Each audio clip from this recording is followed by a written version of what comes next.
নমস্কার বন্ধুরা, আমি হিমাদ্রি পিএইচ কেরিয়ার সলিউশন চ্যানেলে তোমাদের সকলকে জানাই স্বাগত।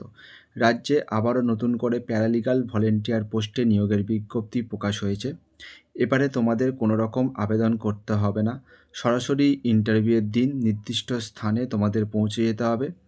এখানে ইন্টারভিউয়ে যদি তোমরা সিলেক্ট হয়ে যাও তাহলে সরাসরি তোমরা চাকরিটা পেয়ে যাবে। এখানে তোমাদের কোথায় ইন্টারভিউ দিতে যেতে হবে, ইন্টারভিউয়ে তোমাদের কি কি ডকুমেন্টস সঙ্গে করে নিয়ে যেতে হবে, এখানে মোট শূন্যপদ কতগুলো আছে, কারা কারা এখানে আবেদন করতে পারবে, পুরো বিস্তারিত জানতে আজকের ভিডিওটা তোমরা স্কিপ না করে শেষ পর্যন্ত দেখতে থাকো। আর নিয়মিত সব ধরনের সরকারি চাকরির আপডেট পেতে চ্যানেলটা সাবস্ক্রাইব করে দিও আর পাশে থাকা বেল নোটিফিকেশানটা অন করে দিও। Office of the district legal service authority দক্ষিণ দিনাজপুর অ্যাট বালুরঘাট। তো বিজ্ঞপ্তিটা তোমাদের দক্ষিণ দিনাজপুর ডিস্ট্রিক্টের বালুরঘাট থেকে প্রকাশিত হয়েছে।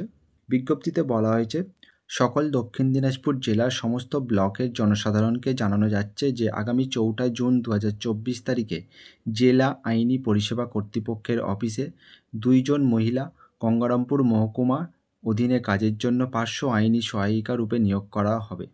এখানে মোট 2টো শূন্যপদে নিয়োগ করা হবে প্যারালিগাল ভলেন্টিয়ার পোস্টে। এখানে শুধুমাত্র তোমাদের ওয়াক ইন ইন্টারভিউয়ের মাধ্যমে নিয়োগটা করা হবে। এখানে একটা বিদ্রোহ কিন্তু দেওয়া হয়েছে, যেখানে বলা হয়েছে এটা কিন্তু কোনো একটা পার্মানেন্ট চাকরি নয়, এটা একটা সমাজসেবামূলক কাজ।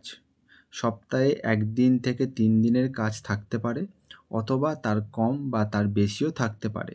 আচ্ছা, শুধুমাত্র মহিলা প্রার্থীরাই কিন্তু আবেদন করতে পারবে। বয়স হতে হবে 18 বছর বা তার ওপর।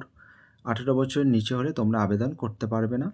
মাধ্যমিক পাশ করে থাকতে হবে এবং দক্ষিণ দিনাজপুর জেলার স্থায়ী বাসিন্দা হতে হবে। সাক্ষাৎকারের স্থান মানে কোথায় তোমাদের ইন্টারভিউটা নেওয়া হবে, জেলা আইনি পরিষেবা কর্তৃপক্ষের অফিস, জেলা আদালত চত্বর, বালুরঘাট, দক্ষিণ দিনাজপুর।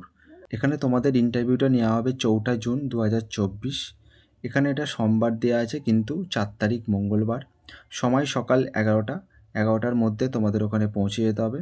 কী কী ডকুমেন্টস তোমাদের সঙ্গে নিয়ে যেতে হবে, একটা বায়োডাটা তোমাদের বানিয়ে নিয়ে যেতে হবে, বয়সের প্রমাণপত্র, শিক্ষাগত যোগ্যতার প্রমাণপত্র বা সচিত্র পরিচয়পত্র, সেটা এপিক কার্ড বা আধার কার্ড বা ড্রাইভিং লাইসেন্স যে কোনো একটা, স্থায়ী বাসিন্দার প্রমাণপত্র হিসেবে কাউন্সিলর বা পঞ্চায়েতের কাছ থেকে তোমাদের একটা বাসিন্দার সার্টিফিকেট নিয়ে যেতে হবে, 1 কপি রঙিন ছবি, সমস্ত নথিপত্রের প্রত্যয়িত 1 সেট জেরক্স কপি, মানে সমস্ত ডকুমেন্টসের 1 কপি জেরক্স তোমরা সঙ্গে করে নিয়ে যাবে।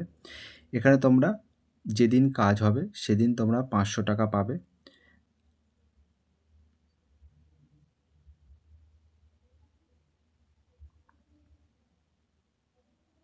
উপস্থিত সকল প্রার্থীগণ জেলা আইনি পরিষেবা কর্তৃপক্ষের সমস্ত নিয়মাবলী মানতে বাধ্য থাকবে। কোনো প্রার্থী কোনোরূপ অবৈধ কাজের সঙ্গে যুক্ত থাকলে এবং কোনোরূপ অপরাধমূলক মোকদ্দমার সাথে যুক্ত থাকলে সেই নিয়োগে অংশগ্রহণ করতে পারবেন না। অসৎ উপায় অবলম্বন করে এই নিয়োগের মাধ্যমে 500 আইনি সহায়িকা মানে প্যারালিগাল ভলেন্টিয়ার রূপে নিযুক্ত হলেও পরবর্তীতে তা প্রমাণিত হলে তার বিরুদ্ধে আইনি পদক্ষেপ গ্রহণ করা হবে। ভিডিওটা আজ এখানেই শেষ করছি। ভিডিওটা ভালো লাগলে অবশ্যই ভিডিওটিতে একটা লাইক করে দিও। ধন্যবাদ।